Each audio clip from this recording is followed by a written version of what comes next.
और प्राची, और इसमें बड़ी बात ये होती है कि ये सिर्फ हम नहीं कह रहे हैं बल्कि दुनिया के देश इस बात को मान रहे हैं। जैसे राष्ट्रपति पुतिन की यात्रा से पहले यूरोपियन कंट्रीज के जो भी प्रमुख देश के यहाँ पे राजदूत हैं वो भारत के विदेश मंत्रालय के अपने कॉरिडोर में लगातार इस गुहार को लगाते रहे एक तरह से कि भारत अपने रिसोर्सेज का इस्तेमाल कर, यानी पुतिन के साथ पीएम मोदी का जो इक्वेशन है उसका इस्तेमाल कर पुतिन को ये समझाए कि रूस यूक्रेन वॉर को जल्द से जल्द खत्म करा जाए। तो ये समझा जा सकता है कि भारत की पोजीशनिंग को लेके चाहे अमेरिका हो, चाहे यूरोप के देश भी हो, चाहे यूक्रेन हो वो या फिर रशिया हो, वो भी किस तरह से समझ रहे हैं कि रूस यूक्रेन वॉर के मामले में भारत की जो पोजीशनिंग है वो एक तरह से शांति के पक्ष में, तो पीएम कहते हैं कि हम न्यूट्रल नहीं बल्कि शांति के पक्ष में हैं, लेकिन कितना बैलेंस है कि एक पेशेंट हियरिंग, यानी कि यूरोप जो लेक्चर देता है रशिया को, अमेरिका जो लेक्चर देता है या दबाव बनाने की कोशिश करता है, भारत वो नहीं करता, यूक्रेन के साथ भी भारत इस काम को नहीं करता। तो वैसे कंडीशन में वॉर क्राइसिस में ये पोजीशनिंग बहुत महत्वपूर्ण हो जाती है और उसी के बारे में पीएम मोदी ने फिर इस बार एक संदेश को साफ किया। दूसरी चीज प्राची बहुत ध्यान देने वाली बात है, जैसा कि लगातार हम लोग बात कर रहे हैं कि अगर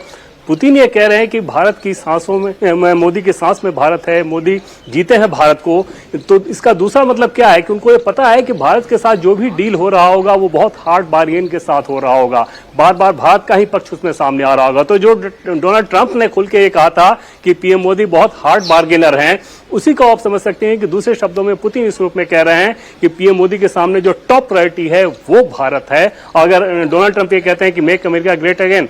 पीएम मोदी कहते हैं कि मेक इंडिया ग्रेट अगेन, या दोनों साथ साथ चलना होगा। मतलब ऐसा नहीं कि आपके साथ रिश्ते की कीमत पे हम अपने किसी इंटरेस्ट को भी छोड़ दें। ये दुनिया के सभी देशों पे भारत लागू करता है और उसकी एक शानदार नजीर इस मामले में भी देखने को मिल रही है। जैसे कि हम लोग कल रात से बात कर रहे हैं कि एक तरफ रशिया के साथ, पुतिन के साथ पीएम मोदी का ये सब कुछ है, दूसरी तरफ जो अमेरिका के साथ बड़ा अवरोध है ट्रेड डील, उसको लेके अगले सप्ताह उनकी टीम दिल्ली आ रही है नेगोशिएशन के लिए। उम्मीद जताई जा रही है कि इसी साल उस ट्रेड डील को फाइनलाइज कर दिया जाएगा, यानी कि ड्राफ्ट तैयार हो जाएगा। बिल्कुल। और देवेंद्र, जिस तरह से बुली करने की कोशिश ट्रंप ने की, जिस तरह से उनको जवाब दिया गया, हम झुके नहीं। और अगर हम देखें कि कूटनीति के लिहाज से भी इस दौरे में जो प्रॉक्सिमिटी दोनों लीडर्स के बीच में निकल कर आ रही है, जो अहम समझौते टेबल पर होने वाले हैं, वो जब अगले हफ्ते अमेरिका का डेलीगेशन आएगा, जब वहां पर नेगोशिएशन होंगी, ये सारी मैसेजिंग उस पर भी एक बड़ा असर डालती है।